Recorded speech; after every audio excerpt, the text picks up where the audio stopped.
प्रिय दर्शकों, नमस्कार। एक बार फिर से उपस्थित हूँ आप सबके सामने विश्लेषण जन्म कुंडली का इस कार्यक्रम के अंतर्गत। आज जो कुंडली आपके सामने लेकर के आया हूँ, ये कुंडली आई है मेरे पास वाराणसी उत्तर प्रदेश से। शुरू करते हैं आज का कार्यक्रम। कहीं नहीं जाना है, बिल्कुल बन के रहिएगा। कार्यक्रम के आरंभ में ही बात बताऊं, जन्म कुंडली को समझना ही समाधान है। नहीं जब तक समझेंगे तब तक समाधान के चक्कर में लगे रहेंगे। और ये तो वैसे भी कलिकाल है, यहाँ तो आपको और भी ज़्यादा सावधान होना पड़ता है, क्योंकि आप ही को सावधान नहीं होना, आपके इर्द गिर्द आपके माता पिता, बच्चे, दाम्पत्य, इन सबको सावधान रखना पड़ता है और करना भी पड़ता है। जातक का जन्म होता है श्रावण माह में। बहुत ध्यान से समझिएगा, जो लोग श्रावण माह में जन्मे होते हैं वो होते बुद्धिमान हैं, लेकिन उनसे किसी को नुकसान नहीं होता। मतलब वो हार्मफुल नहीं होते, उनका किसी को छूना नुकसान नहीं कर सकता। उनकी संपत्ति पे या किसी दूसरे की संपत्ति पे उनकी कुदृष्टि नहीं जाती, और वो व्यक्ति बदला लेने के फिराक में बिल्कुल भी नहीं रहता है। धनवान सदैव बना रहता है और धन से धन की उत्पत्ति करता है। ये बात शास्त्र में भी कही गई है कि धन से ही धन का आगमन होता है। दक्षिणायन में जितने भी शुभ ग्रह होते हैं, जैसे गुरु, बुध, शुक्र और चंद्रमा, ये सारे के सारे ग्रह दक्षिणायन में थोड़े कमजोर हो जाते हैं, और इनके कमजोर होने के कारण व्यक्ति के जीवन के आरंभ में संघर्ष की स्थिति भी कई बार बनते देखी जाती है। शुक्ल पक्ष के 10वीं तिथि के चंद्रमा व्यक्ति को सरकारी नौकरी देते हैं, मन को शुद्ध रखते हैं, जहां व्यक्ति किसी से ईर्ष्या नहीं, कोई द्वेष नहीं, कोई बुरा और बैर भाव नहीं, एकदम विलक्षण प्रतिभा, अपने आप में मस्त रहना, समाज की सेवा करना, और भले ये दे दे लेने का भाव नहीं रहता। और ये चंद्रमा के ही कारण संभव हो पाता है। व्यक्ति के दिमाग में जितने भी बुरे दौर बनते हैं, जितनी ही वो बुराई की यात्रा करता है, जैसे आपके जीवन की यात्रा आपने अच्छाई की कितनी की, अच्छाई के मार्ग पर आप कितने आगे गए और बुराई के मार्ग पर आप कितने आगे गए। तो यहाँ जब चंद्रमा जन्म कुंडली में बलवान होते हैं, मतलब पक्ष के बल से, पाक्षिक बल से, जब चंद्रमा आपकी कुंडली में बलवान होंगे तो आपको अच्छाई की यात्रा कराएंगे, और वही सच्चे अर्थ में यात्रा होती है। क्योंकि यात्रा क्या है, भगवान ने क्या बात कही गीता में कि गति वही श्रेष्ठ होती है जो गंता को उसके गंतव्य तक भली प्रकार भली भांति पहुंचा दे। तो जीवन की यात्रा वही जो व्यक्ति गलत मार्ग पे ना जाकर के सन्मार्ग का आश्रय लेता है। तो ये कब संभव होता है, उसके दिमाग में डेविएशन होगा, जिसके चंद्रमा खराब होंगे। उसका दिमाग बिल्कुल शांत है, अविच्छिन्न है, परिपक्व है, गंभीर है, वैचारिक रूप से सुदृढ़ है, जिसके चंद्रमा पाक्षिक बल से कमजोर नहीं है, मजबूत है। तो यहाँ चंद्रमा शुक्ल पक्ष के 10वीं तिथि के हैं। इसके सिर्फ यही परिणाम नहीं मिलेंगे, वनिस्पत ये परिणाम भी मिलेंगे कि व्यक्ति जीवन में धन सदैव ही उसके पास रहता है, और उसको कभी भी अपने इच्छाओं की पूर्ति के लिए किसी से जी हुजूरी नहीं करनी पड़ती है। उसके पास हमेशा ही धन रहता है, और धनवान वो हमेशा बना रहता है। पिता की संपत्ति भले मिली न मिली ठोस रूप में, पर आशीर्वाद बड़ा बढ़िया मिलता है। और व्यक्ति को पिता ने जो शिक्षा दी है, वो शिक्षा उसको जीवन भर काम आती है, क्योंकि द्वितीय भाव बलवान है।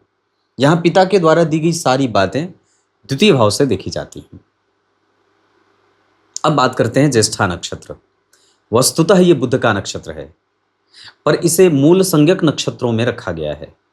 ज्येष्ठा नक्षत्र में ही भगवान राम के जो 2 अनुज भाई थे, शत्रुघ्न और लक्ष्मण, इन दोनों भाइयों का जन्म ज्येष्ठा नक्षत्र में ही हुआ था।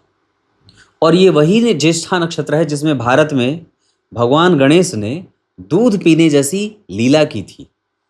जिस दिन मुझे मैं उस समय बहुत छोटा था, मुझे याद है कि ये शोर मचा था पूरे भारत में कि गणेश जी दूध पी रहे हैं उन्हें पिलाने पे, और मैंने वो तस्वीर अपनी आंखों से देखी थी, वो होते देखा था।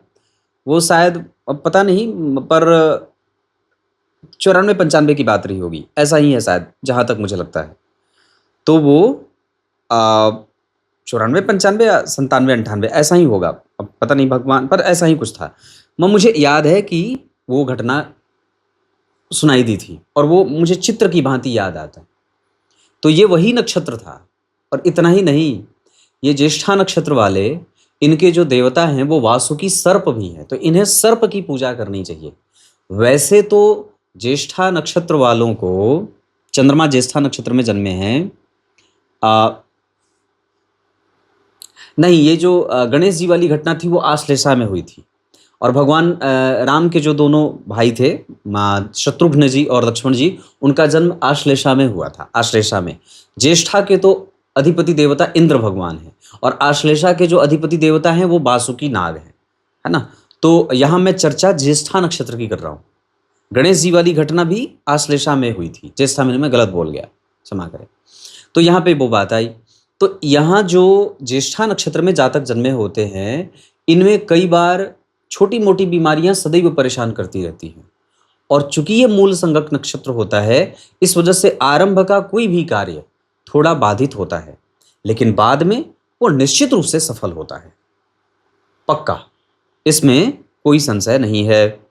चिरचीटे की जड़ व्यक्ति को अपने गले में रविवार के दिन धारण करना चाहिए।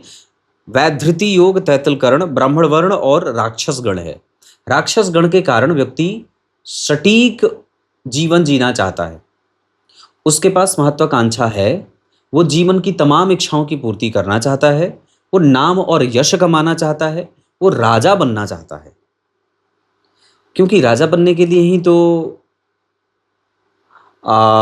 देवताओं में और दानवों में संघर्ष होता रहता है कि स्वर्ग पे किसका आधिपत्य रहेगा।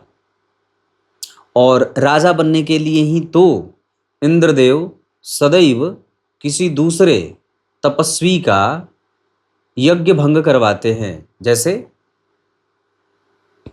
कितने सारे हुए, विश्वामित्र जी का उन्होंने उनकी तपस्या भंग की, बहुत सारे लोगों की तपस्या उन्होंने भंग की है। कई बार तो उन्होंने भक्त ध्रुव की भी तपस्या भंग करने की सोच रखी थी, और वो डर गए थे कि कहीं ध्रुव ये ना मांग लें कि मुझे इंद्र का पद दे दिया जाए। प्रहलाद से भी वो डर गए थे कि कहीं ये मेरे ही पद की प्राप्ति की कामना तो नहीं कर रहा, ऐसा। तो इंद्र जो हैं वो वस्तुतः क्रूर देवताओं में उनकी गणना आती है, वो क्रूरतम देवता है। देवता और भगवान में अंतर है। भगवान साक्षात नारायण है, देवता एक एक विभाग के अधिपति हैं या संकाय के स्वामी हैं, जैसे अग्निदेव, वरुण देव, इंद्रदेव, ये सब देवता हैं जो एक एक संकाय के स्वामी हैं। पर वस्तुतः भगवान एक ही है, परमपिता परमेश्वर भगवान नारायण। तो कहने का अर्थ यहां यह था कि चिरचीटे की जड़ और राक्षस गण के बारे में मैंने ये बात की। और ब्राह्मण वर्ण के कारण व्यक्ति शुद्ध रहता है, सात्विक रहता है, श्रेष्ठ विचारों वाला होता है, गतिमान होता है, दान देने वाला होता है, सत्य बोलने वाला होता है, निर्भीक होता है, सत्य का साथ देने वाला होता है, ठाकुर जी के बनाए गए नियमों को पालन करने के लिए भागता रहता है, और वो हमेशा ही परमात्मा में विश्वास करने वाला होता है, जियो और जीने दो के सिद्धांत को पालन करने वाला होता है। यह आपकी कुंडली का पंचांग है। इस पंचांग में सबसे जो अच्छी बात बनी है वो ये बनी है कि व्यक्ति का जन्म शुक्ल पक्ष के 10वीं तिथि को हुआ है, और यहाँ के चंद्रमा शुभग्रह होते हैं। जरा ध्यान से देखेंगे तो वार हुआ है रविवार। पित्ताधिको अति चतुरस तेजस्वी समर प्रिय दाता दानो महोत्साही सूर्यवारो भवे नरः। शास्त्रकार लिखते हैं जो रविवार को जन्मा होता है वो दाता होता है, वो दानी होता है, और पिता की भांति समाज की सुरक्षा करने वाला होता है, बल्कि राजनीति में दिलचस्पी लेने वाला भी होता है। सूर्य स्वग्रही हैं और शनि जो है वो जन्म कुंडली में स्वग्रही हैं। ये दोनों ही ग्रह और जन्म कुंडली के 10वें स्थान से दोनों ही ग्रहों का संबंध बन रहा है। वार के अधिपति सूर्य स्वग्रही मतलब बलवान, द्वितीय भाव में सूर्य है तो व्यक्ति धन बचाने की कोशिश भी करता है और व्यय भी करता है। वो किसी भी स्थिति में समाज में नाक कट जाए, किरकिरी हो जाए, अपमान हो, ऐसा नहीं सहन कर सकता। और ऐसे ही भाव वो अपने बच्चों के प्रति भी रखता है कि उसके बच्चे कभी भी ऐसा कृत्य न कर दें जिससे समाज में जो मान और प्रतिष्ठा है, जो मर्यादा है, वो सुरक्षित बनी रहे। और ये भाव सूर्य और शनि के कारण आता है। जन्म कुंडली के दशम स्थान में सूर्य की उच्च राशि बनी है और यहां से वो पंचम भाव में बैठे हैं। अपने उच्च की राशि से जो ग्रह पंचम या नवम में बैठता है वो उस भाव से संबंध बना लेता है। मतलब अब सामाजिक प्रतिष्ठा और धन, इन दोनों का संबंध जातक के जीवन में सदैव ही रहेगा। शनि की तीसरी दृष्टि है, पर नीच की दृष्टि है। यहाँ के अधिपति नीचाभिलाषी हैं। मतलब सामाजिक प्रतिष्ठा को बनाने में कभी कभी व्यक्ति से कुछ गलत निर्णय भी हो सकते हैं, क्योंकि दशम स्थान पे शनि की दृष्टि और दशमेश जब 12वें जाएंगे, तृतीय भाव के स्वामी जब दशम भाव के अधिपति के साथ बैठेंगे तो व्यक्ति अपने पिता को देने वाला होता है और पिता और माता का पोषण करने वाला होता है। पर एक जो गंभीर और जो कमजोर बात बनी है, दशम स्थान के अधिपति 12वें होने से व्यक्ति को राजनीतिक प्रतिष्ठा प्राप्त करने में कई बार समझौता करना पड़ता है या कई बार अपनी कुछ चीजें लगानी पड़ती हैं, अपना समय नष्ट करना पड़ता है। लेकिन पंचम भाव में नीच के चंद्रमा है, शुक्र की राशि, शत्रु की राशि में गुरु बैठे हैं। शुक्र भी जन्म कुंडली में 12वें राहु और मंगल जैसे दो पापक ग्रहों के मध्य हैं। इस वजह से राजनीति का वो जो प्रभाव है वो मनोवांछित परिणाम दे दे, इसमें संदेह पैदा हो जाता है। हमारी इच्छा है कि हम राजनेता बन जाएं, हम विधायक बन जाएं, हम सांसद बन जाएं। ये इच्छा क्यों हुई? क्योंकि जन्म कुंडली में शनि और सूर्य ठीक थे। ये दोनों ग्रह राजनीति की तरफ व्यक्ति को झुकाव में लेके जाते हैं। पर क्या मेरी इच्छा पूरी हो जाएगी? तो जब जन्म कुंडली के चंद्रमा यानी कि पंचम भाव, जन्म कुंडली के मंगल यानी कि दशम भाव, जन्म कुंडली के गुरु यानी कि इस कुंडली का भाग्य भाव, जब इनका अध्ययन करते हैं तो इन भावों के स्वामी पे कमजोर प्रभाव के कारण या इनके कमजोर होने के कारण प्रभाव की कमजोरी, राजनीति में सफलता के पैमाने थोड़े कम हो रहे हैं। हाँ, पर राजनीतिज्ञों से पहचान, सरकार से लाभ, अपने पहचान से अपना काम बनाना, दो चार लोगों का काम बना देना, राजनीतिज्ञ नेताओं से उठक बैठक होना, उनसे चाय पानी हो जाना, कहीं मिले तो दंड प्रणाम सलाम हो जाए, ये सब सदैव बना रहेगा और इसमें कोई नुकसान नहीं है। इतना से भी आपका काम बन जाएगा। आप अपने स्तर से क्या कर सकते हैं? तो धर्म भाव और छठवें भाव के स्वामी एकादशवें भाव में बैठे हैं। जरा इसको ध्यान से समझ लेते हैं। धर्म, अर्थ, काम, मोक्ष। धर्म भाव का स्वामी काम भाव में बैठा है। यहां से देखें तो धर्म, अर्थ, काम, मोक्ष। धर्म अर्थ भाव का स्वामी काम भाव में बैठा है। तो अर्थ और धर्म, ये है ना, धर्म, अर्थ, काम, मोक्ष। मोक्ष भाव का स्वामी मोक्ष में बैठ गया, यानी कि है। फिर धर्म भाव के स्वामी और होते हैं काम भाव के स्वामी, ये काम भाव में बैठ गए। अर्थ भाव के स्वामी, ये अर्थ है, ये धर्म है, और काम भाव में बैठ गए। तो समाज को आप देना चाहते हैं, दे सकते हैं, जैसे चैरिटी करना, ट्रस्ट बनाना, इकट्ठा करना, धर्मार्थ आचरण करने के लिए लोगों को प्रोत्साहित करना, ऐसी संस्थाओं का निर्माण करना या ऐसी संस्थाओं से जुड़ जाना जो हिंदुत्व को, सामाजिकता को, राष्ट्रीयता को बल देती हों, और उनसे जुड़े रहना और ऐसे लोगों को उनके साथ जोड़ना जो ऐसे किसी संस्थान की खोज करते हों, ये आपकी कुंडली में निश्चित बना है। मतलब आपका भाग्य, आपका धर्म समाज को देने के लिए हो सकता है। आपका धर्म समाज के लिए, समाज की सेवा और समाज को आगे बढ़ाने का है। ये कुंडली बता रही है, ये मैं नहीं बता रहा। विचार बड़े प्रबुद्ध, बड़े विलक्षण, एजुकेशन बड़ी अच्छी, धन सदैव है क्योंकि सूर्य बुध बलवान है। अष्टम भाव में स्वग्रही शनि और उससे केंद्र में गुरु, उस पे किसी पापक ग्रह की कोई दृष्टि नहीं।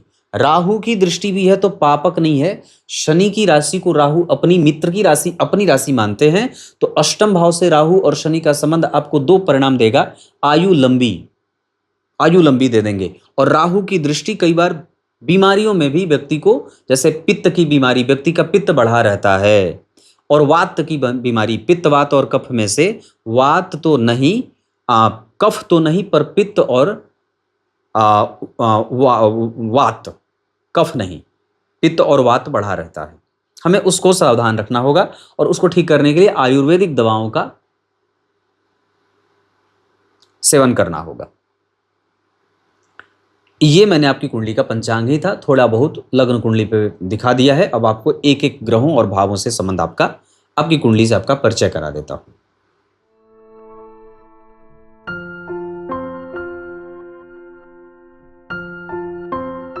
अब यहां से आगे बढ़ते हैं और कुंडली पे आपका ध्यान लेके आता हूं। सबसे पहले चंद्रमा बनते हैं लग्न के अधिपति, पंचम भाव में नीच के हैं, पर ये नीच के नहीं हैं, दरअसल उन पे गुरु की दृष्टि है।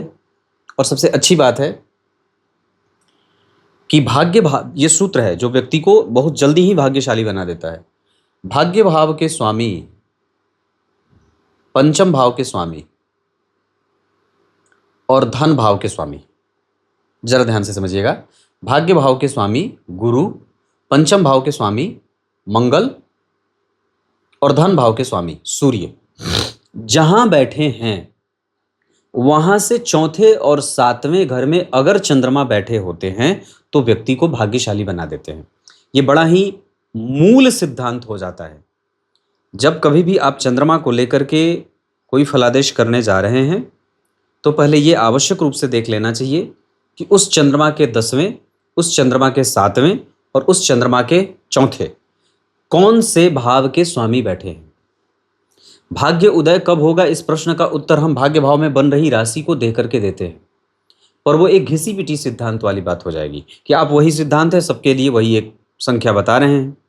लेकिन वस्तुतः जो चैतन्य सिद्धांत है वो ये कहेगा कि व्यक्ति की कुंडली में चंद्रमा से गुरु केंद्र में 7वें बैठे हैं और सूर्य से गुरु चौथे। तो ये दो सिद्धांत जो बन गए कि भाग्य भाव के स्वामी जहां बैठे वहां से 7वें घर में चंद्रमा मतलब केंद्र में हो गए, चौथे 10वें 7वें, तो ये व्यक्ति को 14वें वर्ष के बाद ही उसके भाग्य का लाभ मिलने लगता है।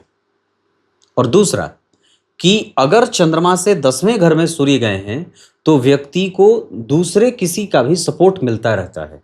जैसे आपने कई बार लोगों को सुना होगा कि मुझे लोगों का सपोर्ट बहुत मिला है, या कई बार लोग ये कहते हैं कि मुझे बिल्कुल भी लोगों का सपोर्ट नहीं मिला है। तो वो इसलिए नहीं मिला है क्योंकि चंद्रमा से सूर्य का संबंध आपकी कुंडली में कैसा है, वो इस बात का निर्धारण करता है कि आपको लोगों का सपोर्ट कितना मिलेगा, लोगों का सहयोग कितना मिलेगा आपको। तो यहां पे इनको लोगों का सपोर्ट भी मिला है, सहयोग भी मिला है। अब वो पिता हो सकते हैं, पैतृक संपत्ति हो सकती है, कुटुंब हो सकते हैं, और साथ ही साथ इस व्यक्ति की बुद्धि, ज्ञान, बुद्धि लब्धि क्षमता, तर्क, धन के लिए आगे बढ़ना, जिस वस्तु के लिए, विषय के लिए व्यक्ति आगे बढ़ा उसको वो प्राप्त भी हुआ है और उसमें कोई भी संशय नहीं है। द्वितीय भाव के स्वामी होकर के द्वितीय भाव में बैठना, जहां सूर्य बैठे हैं उससे केंद्र में गुरु बैठे हैं। सम संख्या की राशि में शुभ ग्रह का बैठना अच्छा होता है। 2 नंबर सम संख्या की राशि और गुरु बैठे हैं। अपनी राशि में सूर्य और बुध अगर बैठे हो या द्वितीय भाव अगर बली होता हो, उस पर शनि की दृष्टि होती हो, तो व्यक्ति शनि बुध और सूर्य की दशा में धन बचाता है। और उनको इन दशाओं में, सूर्य बुध और शनि की दशा में धन की प्राप्ति होती है। जैसे सरकार से ही कुछ ऐसा सहयोग मिल जाए, सरकार के नियम कानून से कुछ सहयोग मिल जाए, पिता की संपत्ति से सहयोग मिल जाए, कुटुंब से सहयोग मिल जाए, मतलब उसे संपत्ति LIC का हो जाए, प्रीमियम जो पूरा हो जाता है। ऐसी कुछ चीजें सूर्य बुध और शनि की दशा में मिल जाती हैं।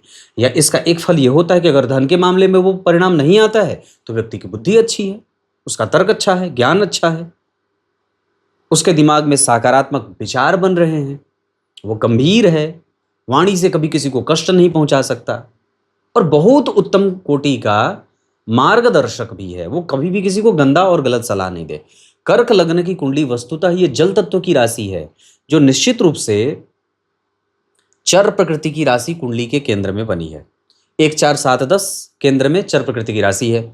चंद्रमा अगर लग्न में विराजमान होते तो ये और मजेदार बात हो जाती, लेकिन धनेश धन भाव में बैठे हैं और तृतीय भाव के साथ साथ 12वें भाव के स्वामी होकर के बुधदेव इस कुंडली के लिए बहुत अच्छे भाव के स्वामी नहीं होते, लेकिन बुधदेव, सूर्यदेव, शनिदेव और देवगुरु बृहस्पति, इनका संबंध इस कुंडली में जानने वाला होगा। तो द्वितीय भाव के स्वामी सूर्यदेव इस कुंडली में मारक भाव के स्वामी हैं और वहीं बैठे हैं। इस वजह से वो साहचर्य के नियम के आधार पर कभी कभी जातक के जीवन में मारने का काम करेंगे। जैसे पेट में कमजोरी हो, पेट से संबंधित समस्या हो, कई बार कुटुंब का नुकसान होता है, मामा मामी नाना नानी दादा दादी चाचा चाची, इन लोगों का नुकसान होता है सूर्य की दशा में। द्वितीय भाव में बैठे ग्रह भी, अब चूंकि 12वें भाव के स्वामी हो गए बुध, तृतीय भाव भी कहीं ना कहीं मारक भाव होता है, तो द्वितीय और तृतीय इन दोनों भावों के स्वामी का संबंध जब द्वितीय भाव से हो रहा है, दूसरे भाव से हो रहा है सूर्य बुध का, तो हमें सूर्य और बुध की दशा में सावधान रहने की आवश्यकता होगी, क्योंकि सूर्य और बुध एक तो द्वितीय भाव के स्वामी हो गए सूर्य, तृतीय भाव के स्वामी बुध द्वितीय में बैठ गए, और अष्टम भाव से शनि की दृष्टि पापक ग्रह की राशि पड़ गई। और जरा ध्यान से देखें तो इन पे किसी भी शुभ ग्रह की कोई दृष्टि नहीं है। इस वजह से सूर्य बुध और शनि की दशा में जातक को मारक ग्रह की दशा कहेंगे, जिसमें सबसे ज्यादा मारने का काम शनिदेव करेंगे, दूसरे नंबर पे सूर्यदेव करेंगे, तीसरे नंबर पे बुधदेव करेंगे, या दूसरे नंबर पे बुधदेव करेंगे, तीसरे नंबर पे साहचर्य, तीसरे नंबर पे ही सूर्यदेव मारक का काम करेंगे, क्योंकि वस्तुतः प्रामाणिक रूप से सूर्य और चंद्रमा मारक का काम कभी करते नहीं है, वो मारने में सहायता करते हैं। क्लियर है? तो कहां मारेंगे? विचारों से मारेंगे, पित्त से मारेंगे, हड्डियों से मारेंगे, बुद्धि से मारेंगे, कुटुंब से मारेंगे, नेत्रों से मारेंगे, गले से मारेंगे, गले में समस्या हो, इन्फेक्शन हो जाए, नेत्रों में समस्या हो जाए, कंधे में दर्द हो जाए, इस तरीके की समस्या सूर्य बुध देते दिखाई दे रहे हैं। तृतीय भाव के स्वामी होकर के, अगर 12वें भाव के स्वामी होकर के द्वितीय में नहीं बैठे होते तो बुध यहां मारक नहीं होते, और चूंकि शनि से दृष्ट है इस वजह से वो मारक हो रहे हैं। तो द्वितीय भाव और अष्टम भाव या सप्तम भाव से जब कभी भी शनिदेव का संबंध बन जाता है तो वो मारक हो जाते हैं। लेकिन यहाँ एक सिद्धांत और भी जो आचार्य वराह मिहिर ने लिखा कि द्वितीय भाव में बैठे ग्रह और अष्टम भाव में बैठे शनिदेव, इनमें सबसे ज्यादा जो प्रबल मारक होकर के उनके मारक प्रभावों को खत्म करके जो स्वतः प्रबल मारक का ग्रह बन जाएगा वो शनिदेव बनेंगे। इसका अर्थ है कि इस कुंडली में प्रधान मारक ग्रह शनिदेव ही बनेंगे। मारक वाली तो बात समझ में आ गई होगी। अब बात करते हैं कि जन्म कुंडली में पापी ग्रह कौन है, जो आपसे पाप कर्म करवाएगा, जो आपको पापाचार में लेके जाएगा। तो ध्यान से देखें तो जन्म कुंडली के 12वें और तीसरे भाव के स्वामी होते हैं, ये भी पापक भाव है, ये भी निष्ठ भाव है, ऋषभ भाव है, दुह स्थान है, ये मारक भाव है। तो इस भाव के स्वामी भी आपसे पाप कर्म करवा सकते हैं।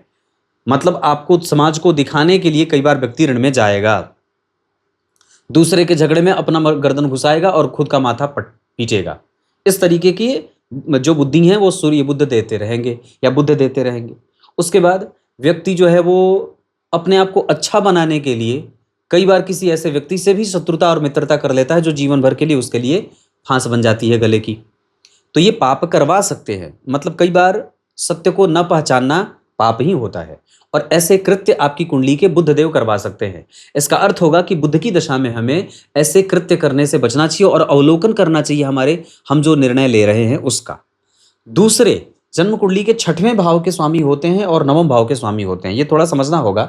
देवगुरु बृहस्पति जन्म कुंडली के 6वें भाव के स्वामी हैं, ये पापक भाव है, और दरअसल यहाँ पे उनकी गौण राशि नहीं मूल त्रिकोण राशि बनी है। उनकी गौण राशि 9वें भाव में बनी है, मूल त्रिकोण राशि जन्म कुंडली के 6वें भाव में बनी है, अंश बल में 1 अंश के हैं, तो वो कमजोर हो गए इस वजह से। और पापी भाव में बैठे भी हैं, शत्रु की राशि में बैठे हैं। तात्कालिक मैत्री में वो भले मैत्री में जा रहे हैं पर बैठे तो शत्रुता के भाव में हैं, इस वजह से। और 6वें भाव के स्वामी भी हैं इस कुंडली के लिए, वो 9वें और 6ठेस होते हैं। तो 6वें भाव के स्वामी होकर के इस भाव पे राहु की दृष्टि है, इनको कोई भी शुभ ग्रह का प्रभाव नहीं मिल रहा है। चंद्रमा अगर नहीं होते तो और भी खराब हो जाती बात, लेकिन 6वें भाव के स्वामी होकर के 11वें भाव में बैठे हैं, और पापी भाव के अधिपति तो होते ही हैं, पापी भाव में बैठे भी हैं। इसका अर्थ होगा कि गुरु की दशा में भी कई बार व्यक्ति को पापी बनते देखा जाएगा, या पापकर्म या पापक निर्णय या पापक फलन, ये ग्रह पाप परिणाम देने वाले बनेंगे। पर उतने नहीं, आपकी महत्वाकांक्षा कई बार वो बढ़ा देंगे, आपके बड़े छोटे से आपके मतभेद बढ़ा देंगे, और कई बार व्यक्ति को समझने में दिक्कत आती है।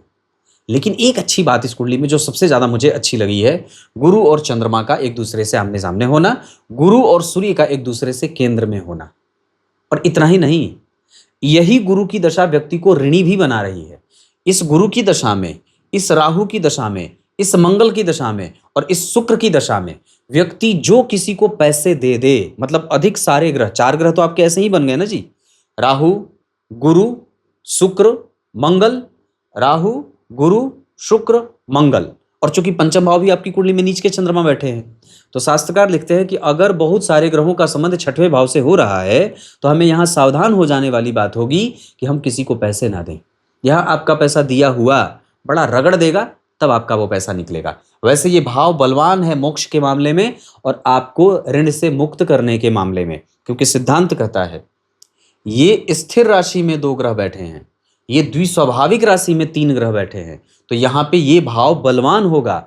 द्विस्वाभाविक राशि में जो युति होती है वो बलवती होती है, स्थिर राशि में जो युति होती है वो उससे कम बलवान होती है। चर राशि में जो बल स्थिति युति की होती है वो सबसे कमजोर युति मानी जाती है, कमजोर परिणाम करती है। तो यहाँ जो युति हुई है ये शुक्र और मंगल वाली व्यक्ति को कभी भी वो भले ही, अब वही मैंने बात कही थी कि समाज को दिखाने के लिए वो भले ही ऋण में चला जाएगा पर नाक नहीं कटने देगा।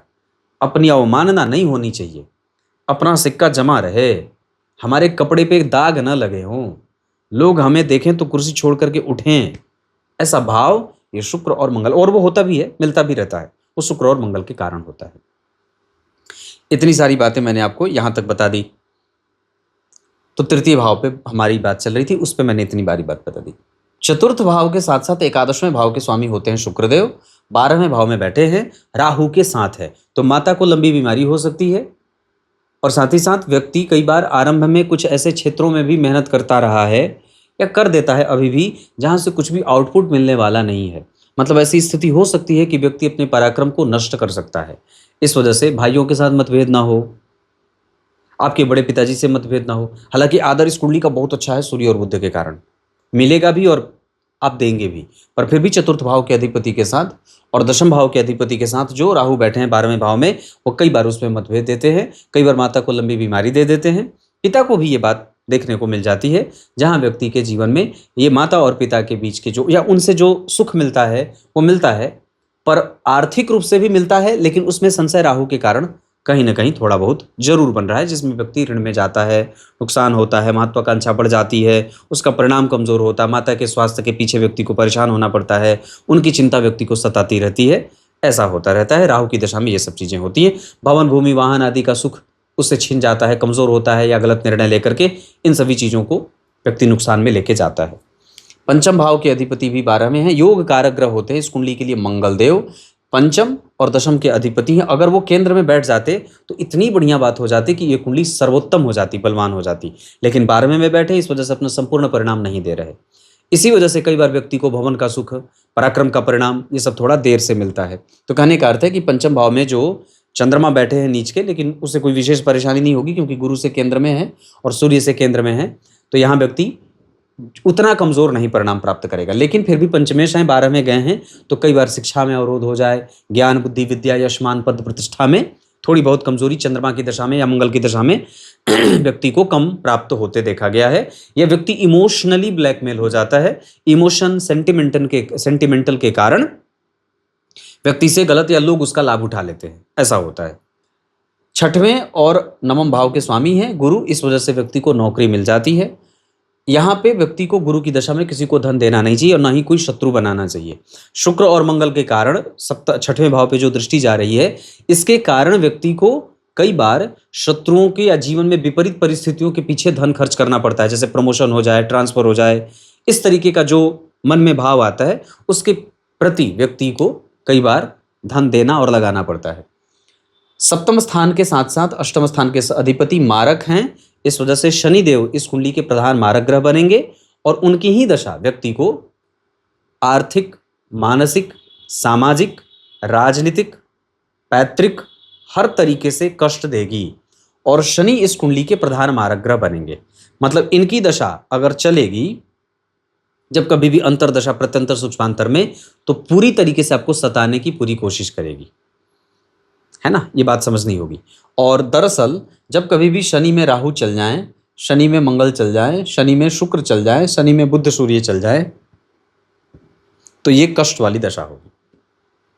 तो प्रधानतया मैंने आपको शनि के बारे में ये बता दिया। लेकिन एक अच्छी बात है कि ये आयु अच्छी देते हैं और धर्म की समझ देते हैं। कर्तव्य बहुत अच्छा व्यक्ति अपने तरीके से कर्तव्य पालन बहुत अच्छे तरीके से कर लेता है। उसका कंसंट्रेशन ज्योतिष में विषय, ज्योतिष जैसे विषय में रुचि, पूजा पाठ, कर्मकांड, धर्मशास्त्र, पुराण अध्ययन, न्याय करना, समाज में विख्यात होना, चीर परिचित होना, कौन ना जाने ऐसा वाला भाव, ये सब शनि देते दिखाई दे रहे हैं। ये लंबी बीमारी भी दे देते हैं, क्योंकि शनि का संबंध जब जन्म कुंडली के अष्टम भाव से हो रहा है तो अपनी दशा काल में वो आपको धन भी देंगे और आपको लंबी बीमारी भी देंगे। इस वजह से समय समय पे, वक्त वक्त पे अपने पेट का जांच भी कराते रहना चाहिए। ये वो विषय है, ये वो क्षेत्र है जहां से नाभि से लेकर के लिंग मूल तक का शरीर का अंग परेशान करता है और ये शनि के कारण होता है। तो कई बार मूत्र इन्फेक्शन हो जाए, कई बार अतड़ियों में समस्या हो जाती है, कई बार स्टोन हो जाता है, पथरी, और इस तरीके की बातें देखने को मिल जाती हैं। नवम भाव के स्वामी का संबंध एकादशवें भाव में बैठ करके पंचम को देखना, पितरों का आशीर्वाद, बहुत उत्तम। दशम स्थान के अधिपति 12 में राहु और शुक्र के साथ है, तो व्यक्ति अपने बल पे भवन भूमि का सुख प्राप्त करता है, इसमें कोई संशय नहीं है। और उसके फैशन की समझ बड़ी अच्छी और ऊंची होती है। भले ही महंगे कपड़े पहने ना पहने, पर देखने में महंगे जरूर लग जाएं। वो लगे भले नहीं कि महंगे हैं, पर होते वस्तुतः महंगे हैं। मतलब एक ऊंची क्वालिटी का व्यक्ति वस्त्र धारण करना, आभूषण धारण करना और प्रामाणिकता से किसी बात को कहना और रखना, इसे बहुत अच्छे तरीके से मंगल और शुक्र के कारण आ जाती है। तो ये लग्न कुंडली है। चंद्रमा से सप्तम भाव में गुरु का बैठना व्यक्ति को यशस्वी बनाएगा। चंद्रमा से 8वें घर में मंगल का होना कई बार नौकरी में मतभेद देगा। चंद्रमा से 8वें घर में शुक्र का होना व्यक्ति को रिसर्चर, साइंटिस्ट, वैज्ञानिक और समझने वाला बना देगा। उसी चंद्रमा से अष्टम भाव में राहु व्यक्ति को बीमार बना देते हैं। उसी चंद्रमा से दशम स्थान में बुध व्यक्ति को पद से और प्रतिष्ठा से, सामाजिकता से जोड़ करके रखते हैं। उसी चंद्रमा से दशम स्थान में सूर्य व्यक्ति को भाग्यशाली, निडर, निर्भीक, सत्य का साथ देने वाला, पुराणों का अध्ययन करने वाला, लेकिन कभी कभी अपने बारे में ही गलत निर्णय लेने वाला भी बना देते हैं।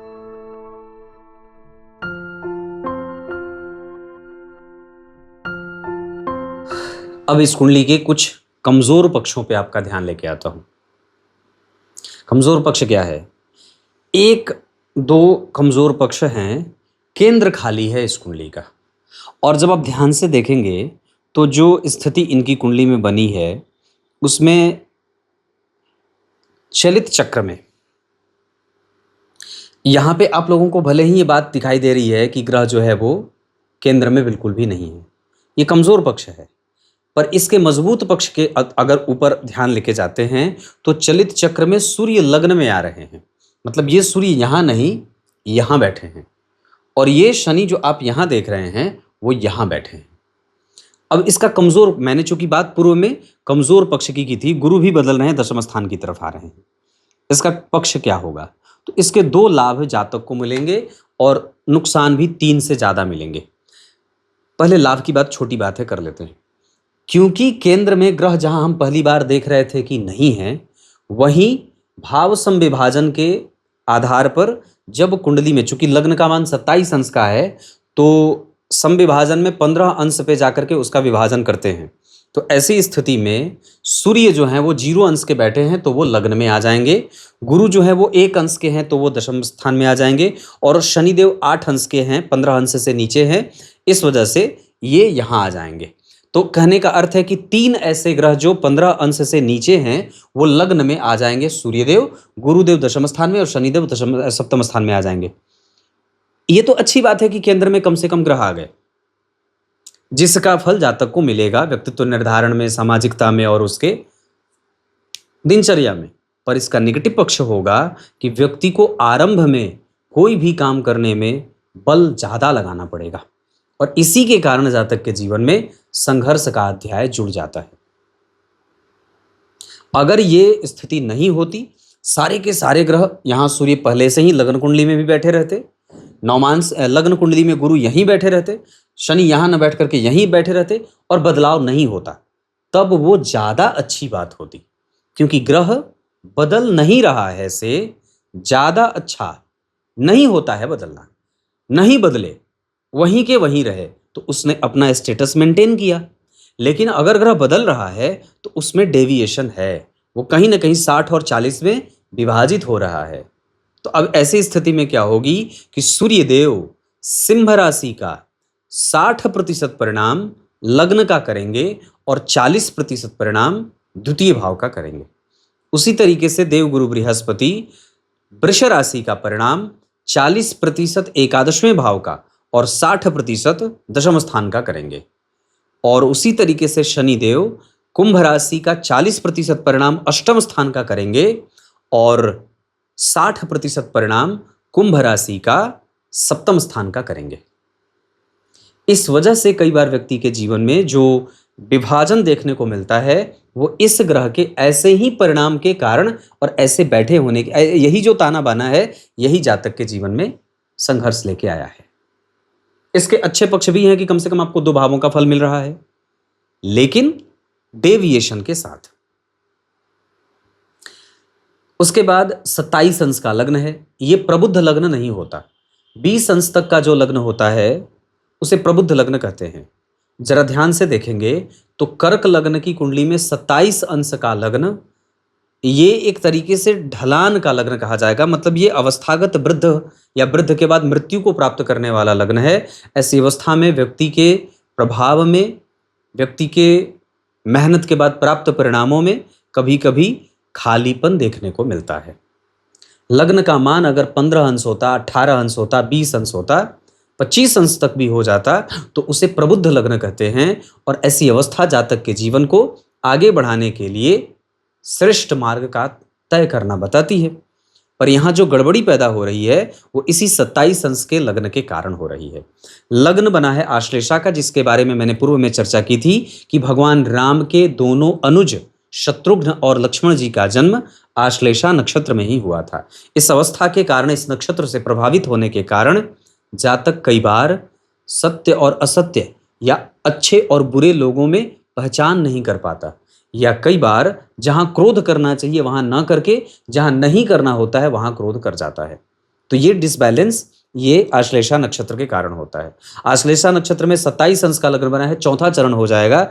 इस वजह से आश्लेषा नक्षत्र जो बुध का नक्षत्र है, जिसके चौथे चरण के अधिपति शुक्रदेव हो जाते हैं, इसका अर्थ होगा कि इस कुंडली के लिए शुक्रदेव चतुर्थ और एकादशवें भाव के अधिपति होकर के जब जन्म कुंडली के 12वें बैठेंगे तो व्ययात्मक स्थितियां लाने लगते हैं। मन बुद्धि चित्त में स्थिरता में व्यय ला देते हैं। और उसके बाद बुधदेव जो आश्लेषा के नक्षत्र के स्वामी होते हैं वो तो आपको धन मान पद प्रतिष्ठा दे रहे हैं, उसमें कोई दिक्कत नहीं है। उन्होंने थोड़ी मेहनत जोड़ी है, बस ये बात है। तो ये इस कुंडली की 2 कमजोर पक्ष की स्थिति थी।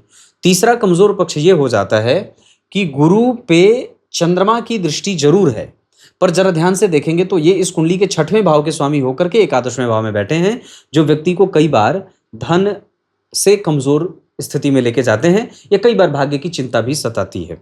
भाग्य भाव के स्वामी का लग्न में, चतुर्थ में, दशम में, पंचम में बैठना श्रेष्ठ परिणाम देता है, लेकिन भाग्य के स्वामी का अष्टम में, 6वें में, द्वितीय में, तृतीय में, 12वें और एकादशवें, इन भावों में बैठने से भाग्य में संघर्ष भी आ जाता है। इस वजह से भी कई बार गुरु की दशा में व्यक्ति को संघर्षों का सामना भी करना पड़ता है।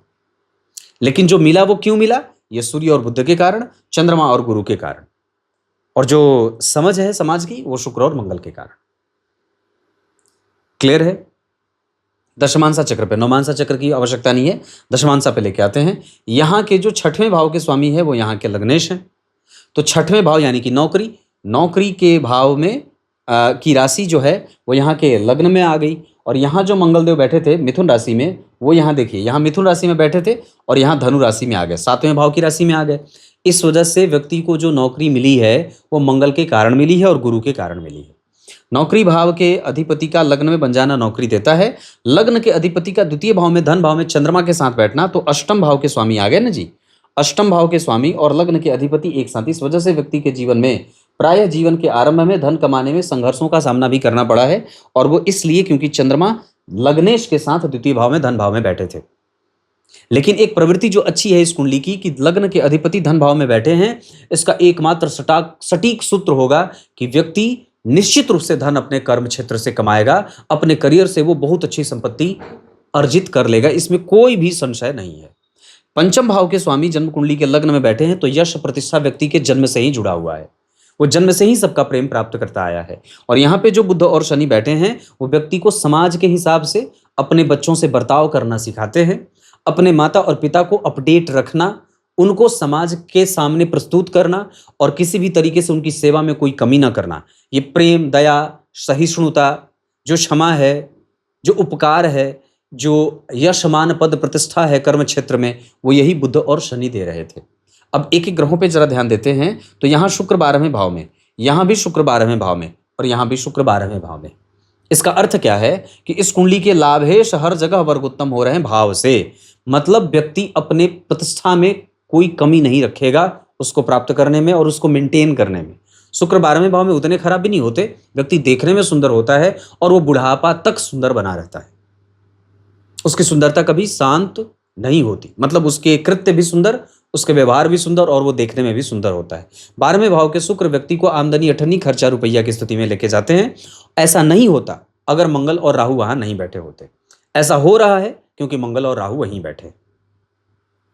कुंडली समझ लीजिए, बस यही समझना ही समाधान होता है, मैंने जैसा हर बार कहा है। तो यहां शुक्र सबसे ज्यादा भाव से वर्गोत्तम होने के कारण भूमि भवन वाहन, आत्मविश्वास, आत्मसम्मान और इसके साथ साथ महत्वाकांक्षा, इन सब की पूर्ति शुक्रदेव आपको करा रहे हैं। और दरअसल वही आपको नए नए लक्ष्यों का निर्धारण भी करा रहे हैं।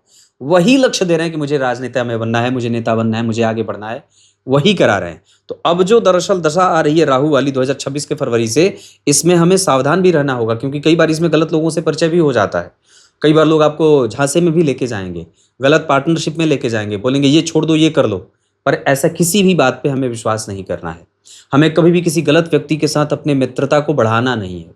गलत और सही में मतभेद को समझने की आवश्यकता है। सत्य क्या है, गलत क्या है, अर्थ क्या है, नहीं है, ये सब समझना होगा। नहीं तो ये रही राहु कई बार आपको नुकसान करवा देंगे क्योंकि शुक्र और मंगल के साथ बैठे हैं तो कई बार वो धन हानि करवा देते हैं, व्यक्ति से गलत निर्णय करवा करके और उसका रखा हुआ धन खर्च करवा देते हैं।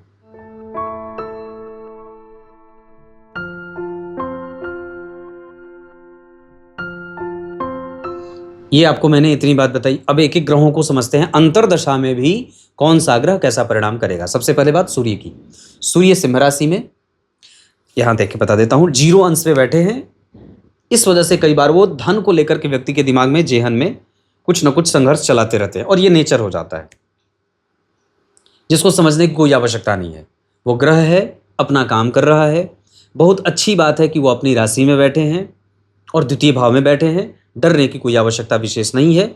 सूर्य लग्न कुंडली में भी वहीं बैठे हैं, नवांश कुंडली में भी वहीं बैठे हैं, बल्कि और भी मजबूत उच्च के हो जा रहे हैं। नवमांसा चक्र में भी ये ग्रह नौकरी भाव का स्वामी है, उच्च का बैठा है। नौकरी भाव का स्वामी है, एकादशवें में बैठा है। सूर्य स्वग्रही और द्वितीय भाव सरकारी नौकरी के लिए बड़ा प्रबल मायने रखने वाला हो जाता है। और शनि, इस कुंडली में सूर्य और शनि दोनों बलवान है। इस वजह से नौकरी पे कभी भी मतभेद इस कुंडली में नहीं आएगा, कभी भी उस पर समस्या के बादल नहीं मंडराएंगे। तो इस कुंडली में जो नौकरी मिली है वो 1000% जो सिद्धांत है वो शनि और सूर्य का, वही आपको सरकार से पद और प्रतिष्ठा दोनों देते हैं। तो सूर्य वर्गोत्तम और शुक्र वर्गोत्तम, तो पद मिल गया, आत्मसम्मान मिल गया, आत्मविश्वास मिल गया। तो ये दोनों के सहारे आपके जीवन की पटरी चल रही है, गाड़ी चल रही है। तो सूर्य लग्न कुंडली में 0 अंश 44 कला के, नवांश कुंडली में 6 अंश 42 कला के, लग्न कुंडली में मघा नक्षत्र में थोड़े कमजोर, आरंभ में आत्मविश्वास की कमजोरी थी, पर जैसे जैसे व्यक्ति आगे बढ़ रहा है उसका आत्मविश्वास समाज को लेकर के और अपने पद को लेकर के बढ़ रहा है और उसमें वो कायम भी रहेगा। दशमांशा चक्र के आधार पर भी स्वग्रही सूर्य बैठे हैं, यहाँ पे राहु के संग बैठे हैं, कोई घबराने की बात नहीं है। भाव के अधिपति के साथ राहु बैठा है, नुकसान नहीं होगा। हाँ, इस कुंडली में सूर्य धन, यश, मान, पद, प्रतिष्ठा, भाग्य का सुख और कभी कभी मतभेद जब राहु में सूर्य आएंगे 2040 में, 2040-41 में, तब वो आपको स्वास्थ्य से संबंधित समस्या दे सकते हैं। उस समय हमें थोड़ा सावधान रहना होगा। चंद्रमा वृश्चिक राशि में 20 अंश 59 कला ज्येष्ठा नक्षत्र, नमांश चक्र में वो ग्रह 8 अंश 59 कला उत्तराषाढ़ा। जिस स्थिति में चंद्रमा बैठे हैं उस आधार पर वो ग्रह आपके पराक्रम और यश, समस्या को समझने की शक्ति, क्रिएटिविटी को बढ़ा रहे हैं। इतना ही नहीं, वो कभी कभी आपके कर्म क्षेत्र में जो संशय पैदा हुआ है वो इसी चंद्रमा के कारण हुआ है। मंगल लग्न कुंडली में 18 अंश के युवावस्था में आर्द्रा नक्षत्र में, किसी शुभ ग्रह का कोई प्रभाव नहीं। नवमांश कुंडली में वो ग्रह मीन राशि में। इसका अर्थ है कि मंगल देव आपको अपनी दशा काल में यश, मान, पद, प्रतिष्ठा, भवन, भूमि, वाहन और साथ ही साथ साहस और बल की वृद्धि करते देखे गए हैं। और दरअसल उन्होंने आपको चीजों को समझने में मदद की है। बुधदेव जन्म कुंडली में सिंह राशि में द्वितीय भाव में 24 अंश 18 कला पूर्वा फाल्गुनी नक्षत्र। नवांश कुंडली में वो वृश्चिक राशि में जा रहे हैं अनुराधा नक्षत्र में। बुध की दशा व्यक्ति को सामाजिक प्रतिष्ठा के साथ साथ वाणी और बुद्धि का सुख दे रही है। इतना ही नहीं, वो बुध आपके पिता को भी सुखी बना रहे हैं। आपके बुध के कारण आपके पिता का सुख बढ़ा है। देवगुरु बृहस्पति वृष राशि में 1 अंश 25 कला, कृतिका नक्षत्र, आत्मसम्मान की वृद्धि। वही गुरु एकादशवें भाव में नौमांश कुंडली में भी बैठे हैं। इस वजह से वर्गोत्तम भाव से हो जाने के कारण नीच के बैले बैठे हैं, लेकिन शनि के कारण उनका नीच भंग हो जाएगा। इस वजह से देवगुरु बृहस्पति आपको धन दे रहे हैं। नौमांश कुंडली में भी नीच के, दशमांशा कुंडली में भी नीच के ग्रह अपनी स्थिति को मेंटेन किया, आगे बढ़ जाएंगे, तो कोई दिक्कत वाली बात यहां भी नहीं है। मतलब ग्रह को आप जब सावधानी से समझ रहे हैं तो आपको पता चल रहा है कि सूर्य, शुक्र, बुध, चंद्रमा कैसे आपको दे रहे थे और आप यहां बेवजह कलयुगी प्रभाव में अपने आप को उलझा हुआ महसूस कर रहे थे।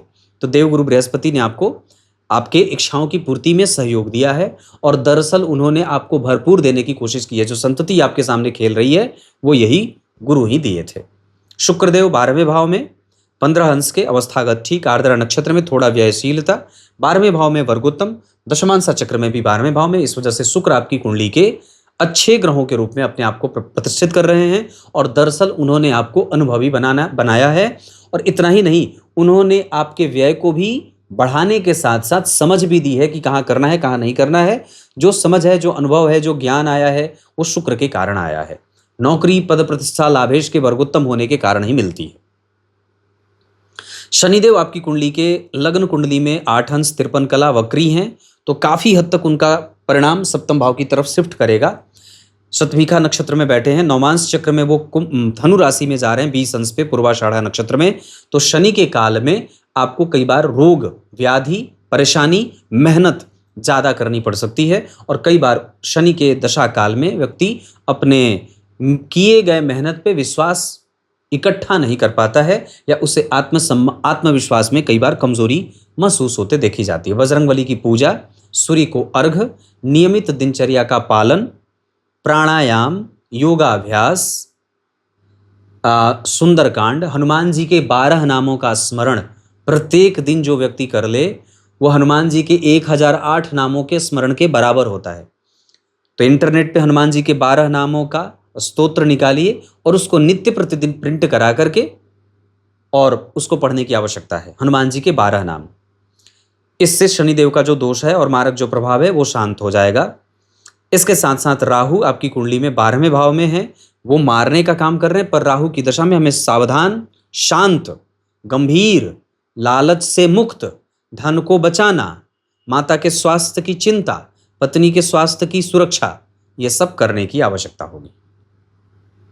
शुभ अंक इस कुंडली के लिए 2 रहेगा। नक्षत्र दान करने के लिए ज्येष्ठा। बाकी ऐसे कोई काम करना हो तो आप आर्द्रा में, श्रवण में, अनुराधा में, अश्वनी में, पुनर्वसु में, पुष्य में, मृगशिरा में, इन 8 नक्षत्रों में कर सकते हैं। शुभ अंक 2 मैंने बताया। मित्रता वृश्चिक और मीन वालों से हो, शत्रुता कन्या, मकर और मिथुन वालों से ना हो। आपकी कुंडली में धन सदैव है, डरने की आवश्यकता नहीं है। रत्न इस कुंडली के लिए हमेशा ही सूर्य का बनेगा, गुरु का बनेगा और चंद्रमा का भी बनेगा। ये तीनों रत्न आप कभी भी हमेशा धारण कर सकते हैं। पर आ रहे हैं राहु, 2026 के फरवरी में एक लाजवर्त धारण कर लीजिएगा गले में या बाएं हाथ की मध्यमा उंगली में। चतुर्थी का व्रत आरंभ करना चाहते हैं तो कर सकते हैं। पीपल के वृक्ष या श्रीफल के वृक्ष के पास जाकर के दीपदान किया करिए, अमावस्या या पूर्णिमा। तब तक के लिए बहुत बहुत नमस्कार।